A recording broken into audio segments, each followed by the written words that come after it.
먼저 축구 얘기를 해보겠습니다. 작년까지만 해도 이 축구를 많이 봤는데 손흥민이가 미국으로 가면서부터 축구를 아예 안 보는 것 같습니다. 그 영국 축구를 많이 봤는데 우리나라 국가대표 축구는 잘 안 봤어요. 왜 우리나라 국가대표 축구를 잘 안 보게 됐을까요? 이 영국 축구를 보다 보니까 영국이나 스페인이나 이런 축구를 보다 보니까 너무 수준이 높은 거예요. 그죠? 그런데 한국 국가대표 축구를 보면 너무 답답해. 왜 답답해요? 축구 패스를 잘 해요, 못해요? 못해요. 자, 축구 패스를 한번 이렇게 탁 잘 못했어. 한번 잘 못하면 그걸 뭐라고 그래요? 미스, 패스 미스, 실수라고 그러죠. 근데 패스를 계속 못하면 뭐예요, 그거는? 실력이죠, 실력. 실력이 없어. 그러니까 안 보게 되는 거예요, 재미가 없고. 어쩌다가 회사에 지각을 하면은 뭐라고 그래요, 사람들이? 어쩌다가 늦잠 자가지고 지각을 했어요. 그러면 사람들이 뭐라고 그래요?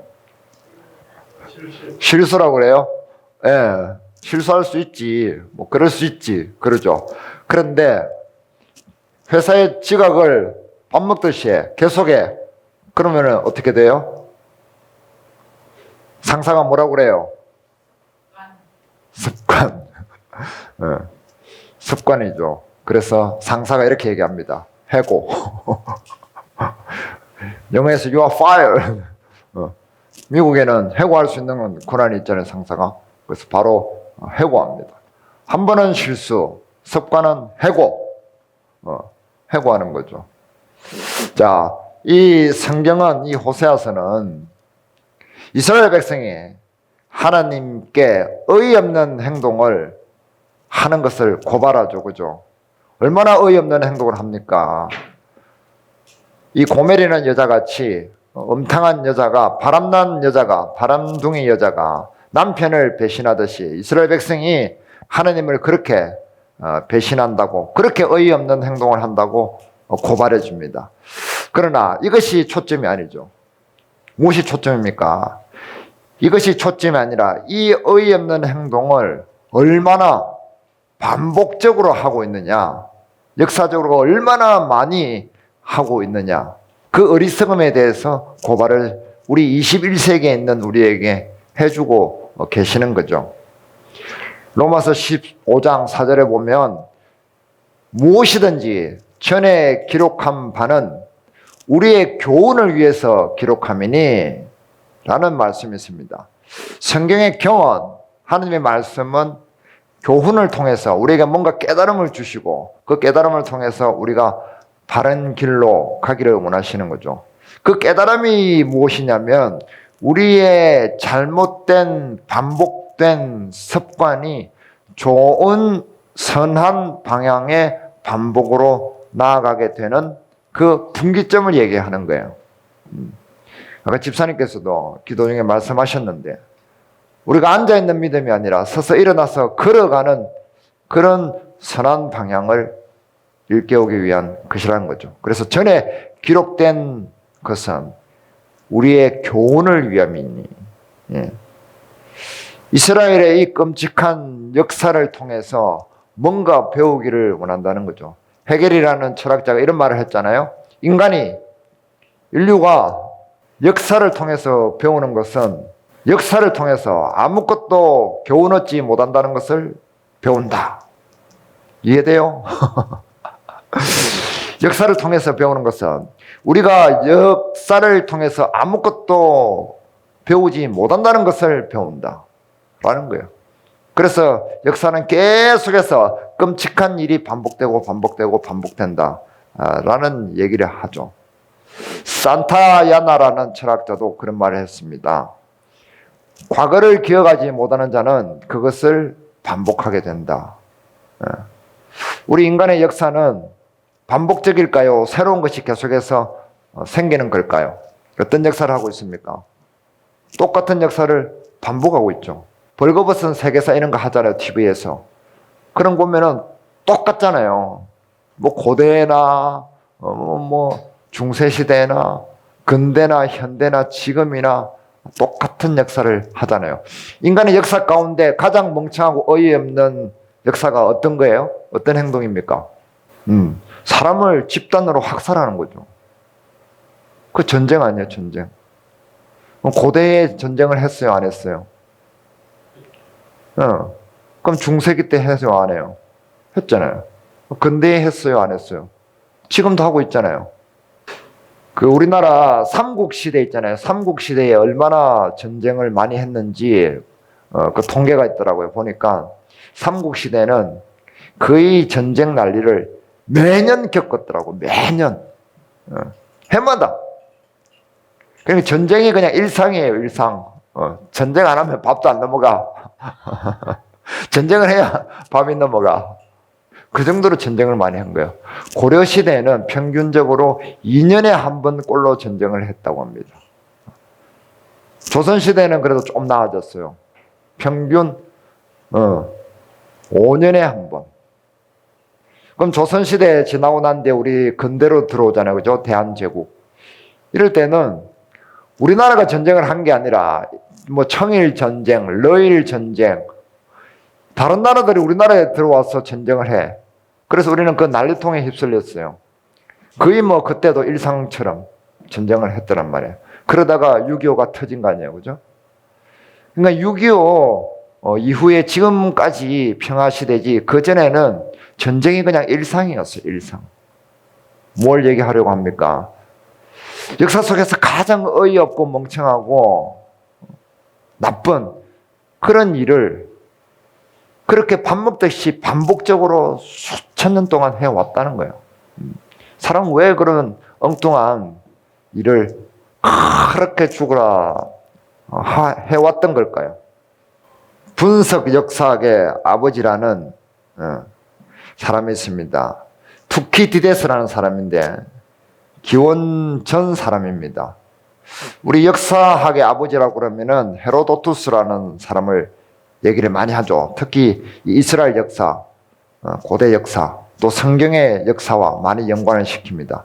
근데 이분은 역사 가운데 하나님의 개입을, 신의 개입을 허용하는 그런 역사학의 아버지이고, 이 투키디데스라는 사람은 신의 개입을 뺍니다. 인문학적으로, 그리고 그냥 과학적으로 접근을 많이 하죠. 근데 이분이 이런 얘기를 했습니다. 이분조차도 이런 얘기를 하는 거예요. 인간의 본성은 똑같다.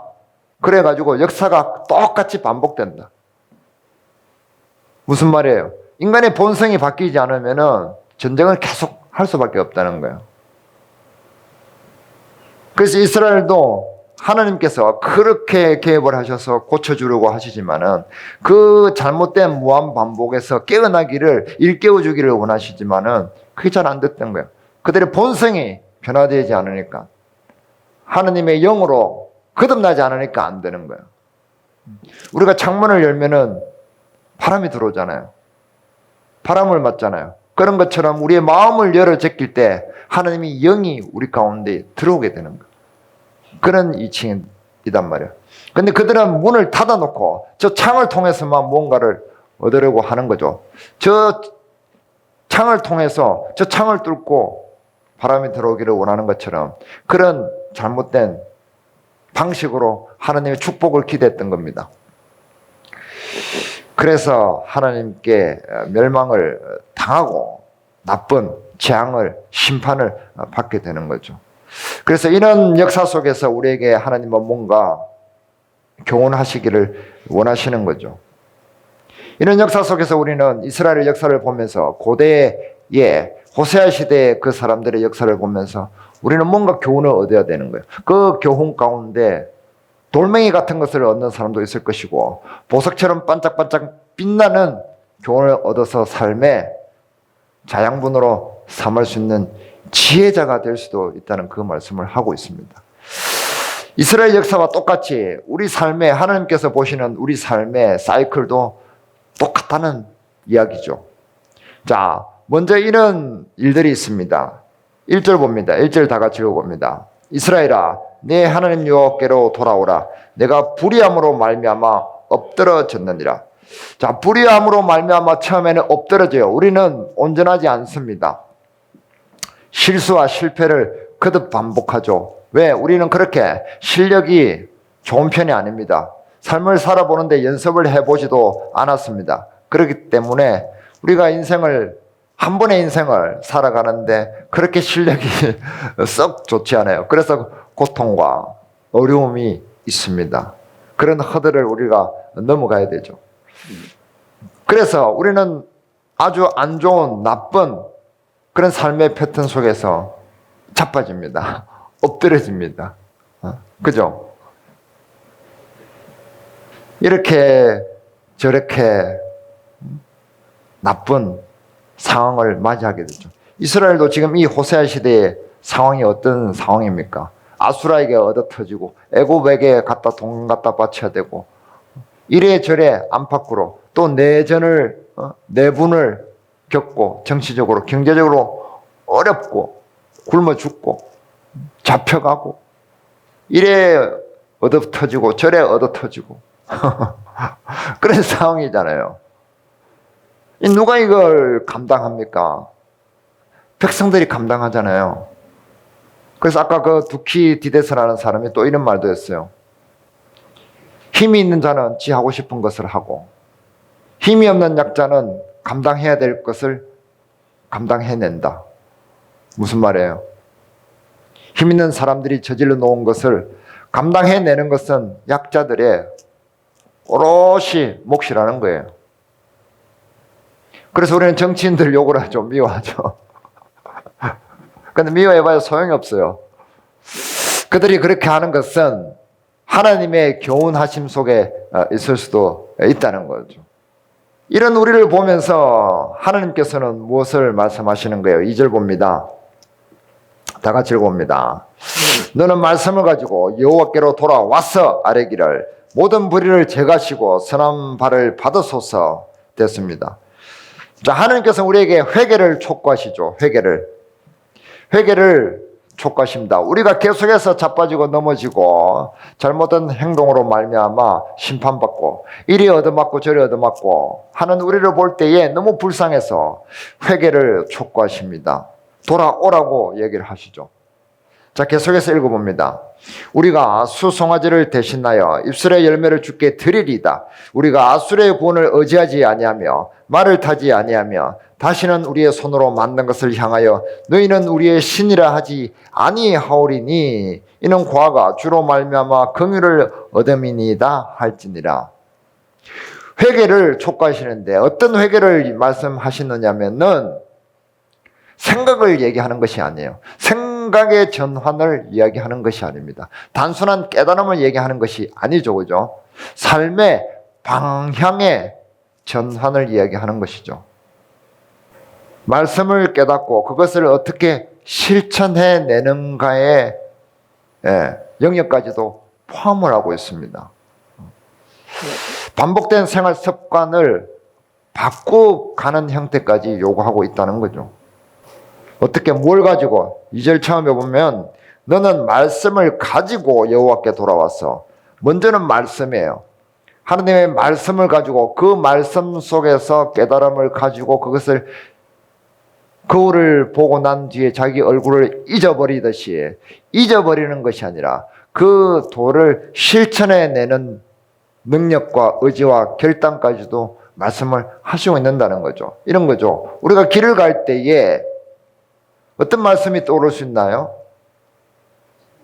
여호와는 나의 목자시니 내게 부족함이 없으리로다. 그가 나를 쉴만한 물가로 인도하시며 라는 말씀이 떠오를 수 있잖아요. 해반천을 걸어갈 때 그가 나를 쉴만한 물가로 인도하시는구나 라는 말씀이 떠올라서 그 발걸음이 더 신선하고 더 가볍고 더 힘차질 수 있잖아요. 그럴 때 더 나의 심령의 복이 더 풍성해지지 않겠어요? 그런 말씀이 떠오르는 거예요. 그죠? 먹을 때에는 내 원수들 목전에서 여호와께서 나에게 잔치상을 베풀어 주시는도다. 시편 23절에 있잖아요. 계정에는 나에게 상을 베푸시는도다 되어 있지만 세 번역에는 원수들이 보는 앞에서 하나님께서 나에게 잔치상을 베풀어 주시는도다. 이 세상에 험악함과 어려움과 고통이 있습니다. 그 가운데 하나님께서 나에게 일용할 양식을 주실 때에 그 음식을 받는 마음이 하나님께서 나에게 원수들 보는 앞에서 이 세상에 사단 마귀가 판치는 이 세상 가운데서 나에게 잔치상을 베풀어 주시는구나 라는 말씀이 떠오를 때에 얼마나 그 음식이 맛깔스럽고 대단해 보이겠느냐는 거죠. 그게 우리 마음속에서 말씀이 활동하는 상태라는 거죠. 그렇지 않겠어요? 누가 나를 해코지를 해가지고 또 나에게 막말을 해가지고 욱 하잖아요. 욱 안 왔네 오늘. 욱 할 때에 10편 19편에 그런 말씀 있잖아요. 나의 모든 말과 나의 모든 마음의 묵상이 주께 연락되기를 원하나이다. 그런 말씀이 쑥 올라오는 거예요. 아, 나의 모든 말과 내 마음의 모든 생각이 하나님 앞에 드려지는구나. 코람데오, 신전의식. 하나님께서 보고 계시는구나. 그런 생각이 쑥 올라올 때 그런 말씀이 내 속에서 작동할 때에 마음이 가라앉게 되는 거죠. 차분하게 되는 거죠. 그게 말씀이 활동하는 거잖아요. 이렇게 삶 속에서 말씀이 내 안에서 내재되어서 말씀이 내 안에서 움직이는 거예요.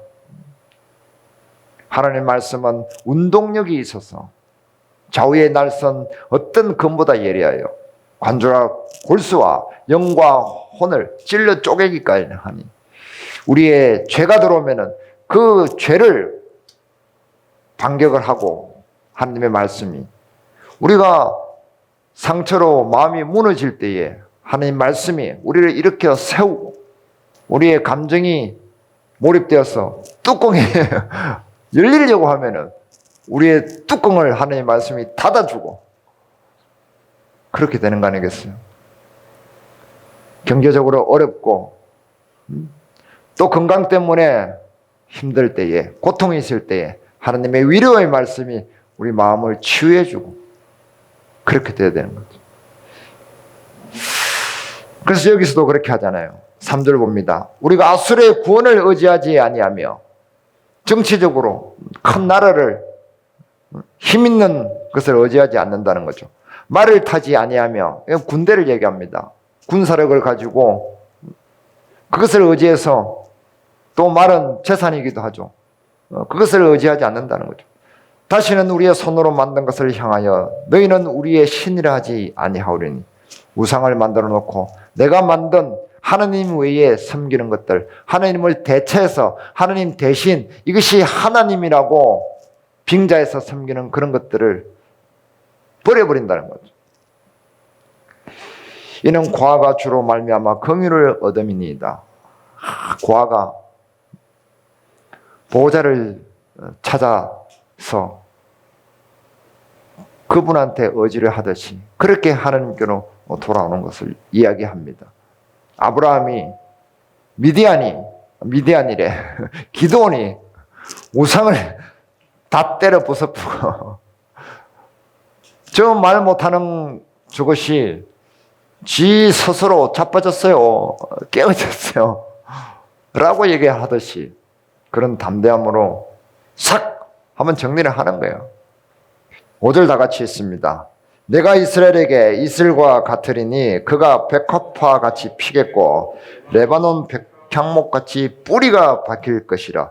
그럴 때에 그런 습관을 우리가 지속적으로 가질 때에 말씀이 우리 심령 가운데 뿌리가 깊어진다는 거예요. 계속해서 뿌리를 내리는 거예요. 잔뿌리 또 곁뿌리 그런 뿌리가 내려질 때에 우리는 어떤 축복을 받게 될까요? 6절, 7절, 8절 다 같이 읽어봅니다. 그의 가지는 퍼지며 그의 아름다움은 감람나무와 같고 그의 향기는 레바논 백향목 같으리니 그 그늘 아래에 거주하는 자가 돌아올지라. 그들은 곡식같이 풍성할 것이며 포도나무같이 꽃이 필 것이며 그 향기는 레바논의 포도주같이 되리라. 에브라임의 말이 내가 다시 우상과 무슨 상관이 있으리요 할지라. 내가 그를 돌아보아 대답하기를 나는 푸른 잣나무 같으니 내가 나로 말미암아 열매를 얻으리라 하리라. 아멘. 향기가 나고 열매를 얻고 푸른 잣나무 같이 되고 가지가 뻗어나가고 풍성해지는 거예요. 우리가 바라는 거죠. 우리가 바라는 그 모든 것이 여기에 들어 있습니다. 하나님께서는 그것을 우리에게 주시기를 원하시는 거예요. 우리에게 무한한 영원한 축복을 주시기를 원하시는 겁니다. 바라시는 겁니다. 어떨 때 우리가 회개하고 돌아와서 하나님 말씀 가운데 반복적인 삶을 살아낼 때에 그 말씀 가운데 뿌리가 박힐 때에 우리 삶 속에서 이러한 축복들이 주어진다는 것을 이야기하고 있는 거죠. 반복이 중요하다며. 반복에 대해서 얘기하는 겁니다. 오늘 다 잊어버려도 반복을 잊어먹으면 안 돼. 보고 또 쳐다봐도 변치 않는 뭐 이런 노래 있죠. 나훈아가 불렀나? 자, 그래서 결국에 얻는 결론이 무엇이냐? 9절 다 같이 읽어봅니다. 누가 지혜가 있어 이런 일을 깨달으며 누가 총명이 있어 이런 일을 알겠느냐? 여호와의 도는 정직하니 의인은 그 길로 다니거니와 그러나 죄인은 그 길에 걸려 넘어지리라. 지혜가 뭐냐 이 말이에요. 지혜가 뭐냐? 누가 지혜가 있고 누가 총명이 있느냐 이 말이죠. 이런 역사의 사이클을 보면서 하나님께서 어떻게 인간을 다루시며 인간의 역사를 다루시며 또 이런 사이클 속에서 하나님은 나를 어떻게 다루시는가? 그것을 보고 그렇구나. 예수님께서도 말씀하셨죠. 하늘을 보면은 지금 때가 어떤 때인지 너희가 알지 못하느냐. 그러면서 하나님의 때는 너희가 알지 못하는도다라고 얘기했잖아요. 지혜가 뭐냐? 첫째는 뭡니까? 이스라엘이 이 호세아 시대가 이스라엘 역사 가운데 어떤 지점에 있었는지 우리가 알 수 있는 거예요. 알 수 있잖아요. 어떤 지점에 있었어요? 이 호세아 시대가 이스라엘 역사 가운데 나라가 망하기 직전에 있었잖아요. 그죠? 그러면은 우리 인생의 사이클도 있을 거예요. 우리 인생의 경로도 있는데 내 인생의 경로 가운데 나는 지금 하나님 보시기에 어떤 지점에 와 있을까? 라는 것을 깨달을 수 있는 지혜자가 될 수 있다는 말씀이죠. 나는 지금 어떤 지점에 있습니까? 하나님 보시기에 호세아와 같은 그런 지점에 있는지, 다윗의 때와 같은 그런 지점에 있는지, 솔로몬의 때와 같이 부귀영화를 누리는 그런 찬란한 때에 와 있는지, 아니면 바벨론처럼 쫙 끌려가가지고 바벨론에 끌려가가지고 포로 생활하는 그런 때에 와 있는지, 하나님 앞에서 나의 때가 어느 때인지, 아름다운 때인지, 고통의 때인지, 교훈의 때인지, 회개의 때인지, 하나님께서 나에게 돌아오라고 하는 그런 때인지, 그 때를 분별할 수 있는 그런 지혜가 있느냐, 그런 총명이 있느냐, 그것을 말씀하고 계시는 거죠. 그런 것을 네가 발견하느냐, 그런 지혜자냐, 이 말씀을 우리에게 묻고 계시는 겁니다. 그리고 두 번째는 뭐냐면은, 그러면은 그런 이스라엘의 역사 가운데 하나님께서는 무엇을 하셨는가? 마찬가지로 내 인생의 이 지점 가운데 하나님께서는 나에게 무엇을 하고 계시는가? 라는 거죠. 그것을 알기를 원하신다는 겁니다. 하나님께서는 이 호세아에게 기록하라고 하신 목적이 무엇입니까? 이 이스라엘 사람들이 얼마나 어리석은 행동을, 얼마나 의의 없는 행동을, 얼마나 하나님 보시기에 죄악과 악행을 얼마나 반복적으로 하고 있는지 그것을 고발하시기 위해서 기록하라고 하신 것이 아니라, 여기까지만 알면은 초등학교 학생의 수준이 되는 겁니다.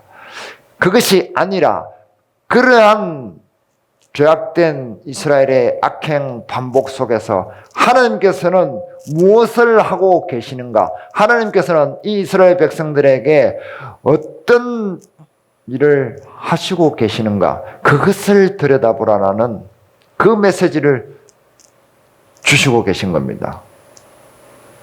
애가 계속해서 어떤 잘못을 할 때에 부모는 아무것도 안 하고 그냥 쳐다만 보고 있지 않잖아요.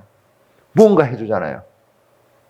때로는 매를 때리기도 하고 때로는 그 뒤에서 이게 좋은 말인지 모르겠지만 뒷배를 봐줍니다. 뒷배를 봐줍니다. 이 주윤발이라는 배우 알죠? 주윤발. 홍콩에 명배우 있잖아요. 이 사람이 어마어마한 갑부잖아요. 이 사람이 한참 잘 나갈 때 영웅 본색 따거 뭐 이러면서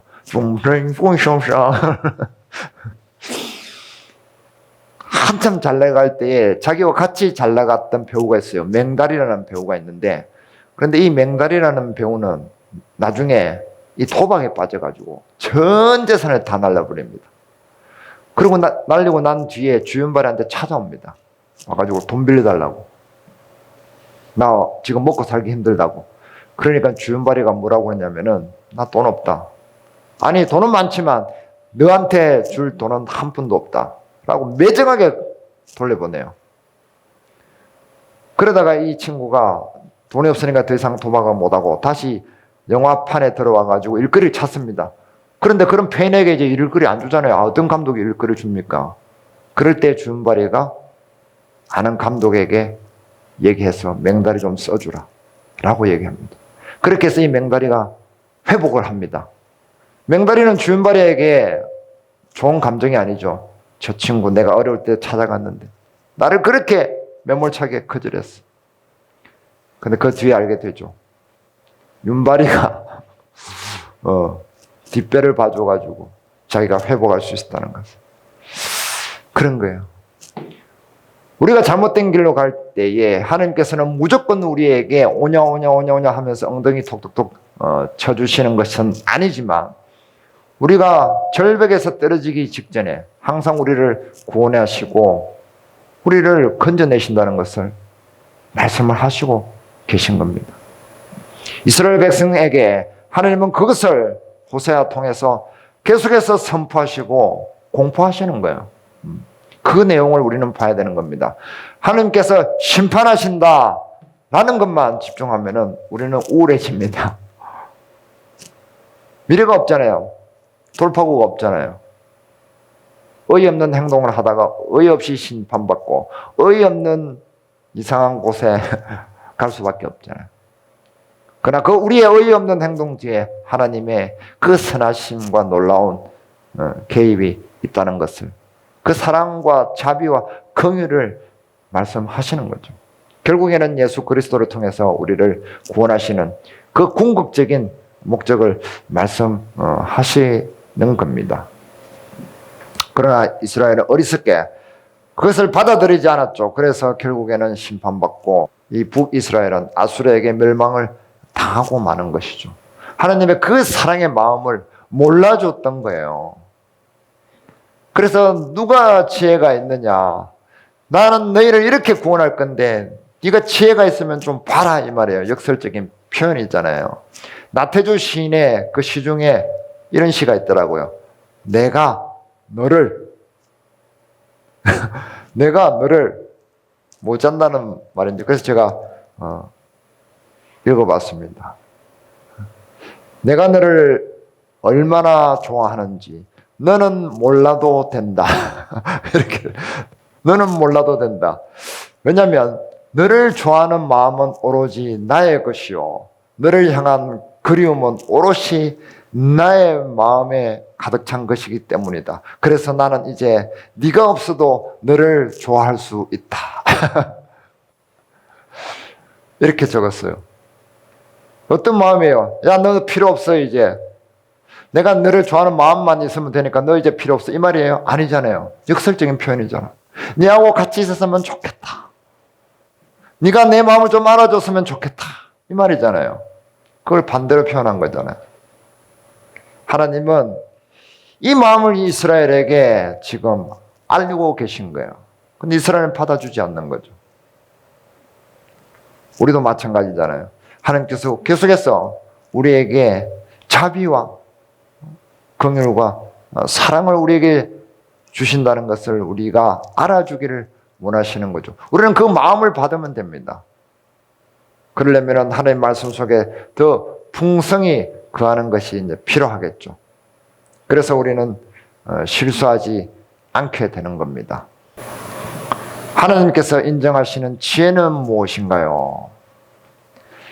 첫 번째는 나는 어디에서 무엇을 하고 있는가를 아는 것. 이스라엘의 역사적 교훈을 통해서 배우는 것이죠. 그 다음에 두 번째 안 나왔네.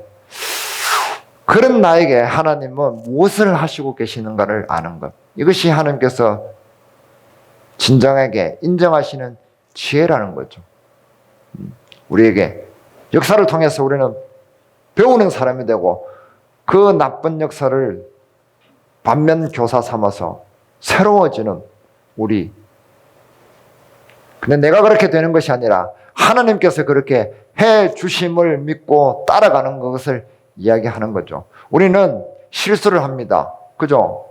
우리는 실력이 없어서 실패도 합니다. 그러나 그것을 반복적으로 어이없는 지경에 이르는 것은 막을 수 있잖아요. 그것은 그렇게 어려운 것이 아니잖아요.